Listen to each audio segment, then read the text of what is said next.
Mga idol, kararating lang namin mga idol.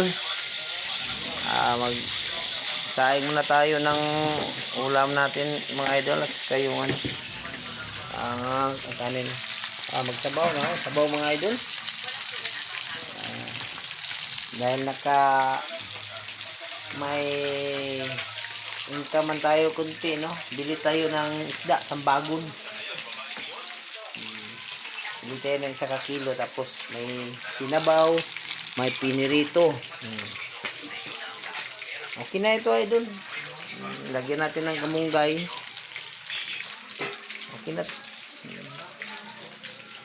Panalo na ito mga idol. Kanin, daming kanin.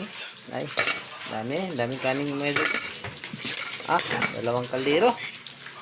So hanggang dito na lang mga idol. Thank you for watching mga idol.